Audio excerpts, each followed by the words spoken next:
माधव माधव नाम हृदय निरंतर कादुपवे माधव माधव नाम उच्चार समस्त कार्य উচ্চাৰে সমস্ত কাৰ্য তেতেকতে এইগুলো সমস্ত শাস্ত্ৰৰে মহানিমানিকাৰগতি কৰি আজি সেৱকীসকল বিভিন্ন স্থানৰ পৰা আহি খনিকলৰ মহিমামণ্ডিত প্ৰতিষ্ঠান এয়া বৈকুণ্ঠ ইয়াকে উদ্দেশ্যলৈ সেৱকীসকল আহিছে আৰু তেখেতসকলে আজি বহুত দিনৰ পৰা মনতে কল্পনা কৰি থৈছিল যে খনিকৰৰ মহিমামণ্ডিত প্ৰতিষ্ঠানত ভগৱন্তৰ চৰণলৈ ফেৰি সেৱা আগবঢ়োৱাৰ সেয়েহে আজি পবিত্ৰ দিৱসত পবিত্ৰ ক্ষণত সেৱকীসকলে দুঘোড়ালৰে মুঠি দ্ৰব্য ভক্তিভাৱেৰে আহৰণ কৰি আনি দ্ৰব্যভাগী আপোনালোকৰ দ্বাৰাই ভগৱন্তৰ চৰণত অৰ্চনা কৰাই আপোনাৰ খবৰে হেৰি মনৰ পৰা কৃষ্ণৰ গুণনাম লাগি কীৰ্তন কৰাই শ্ৰৱণ কৰাৰ আশাৰে জয় জয়তে একাশী স্মৰণীয় প্ৰাৰ্থনাৰে সেৱাভাগী আগবঢ়াইছে।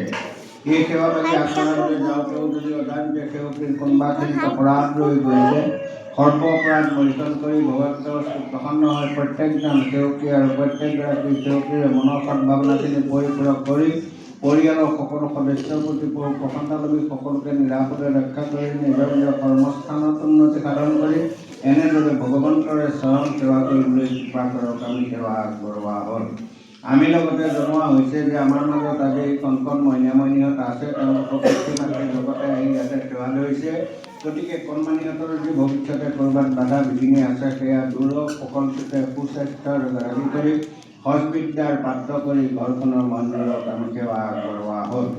আমি লগতে জনোৱা হৈছে আমাৰ মাজত আজি বিভিন্ন স্তৰত পঢ়া শুনা কৰি থকা ছাত্ৰ ছাত্ৰীসকল আছে, তেওঁলোকেও নিজৰ পঢ়াৰ দিশক লৈ ভগৱন্তৰ চৰণলৈ গৈ সেৱা আগবঢ়াইছে আৰু অভিভাৱকসকলেও নিজৰ নিজৰ ল'ৰা ছোৱালীকেইটাৰ পঢ়াৰ দিশক লৈ পেলি সেৱা আগবঢ়াইছে। গতিকে ছাত্ৰ ছাত্ৰীসকলৰ শিক্ষাৰ ক্ষেত্ৰত যদি ক'ৰবাত বাধা বিঘিনি আছে সেয়া দূৰ সকলোকে সৎবিদ্যাৰ পাত্ৰ কৰক, ঘৰখনৰ মন্দিৰক আমি সেৱা আগবঢ়াওঁ। বহু ছাত্ৰ ছাত্ৰীয়ে আগন্তুক বাৰ্ষিক পৰীক্ষাসমূহ আহি আছে, সেই উপলক্ষলৈ সেৱা লৈছে।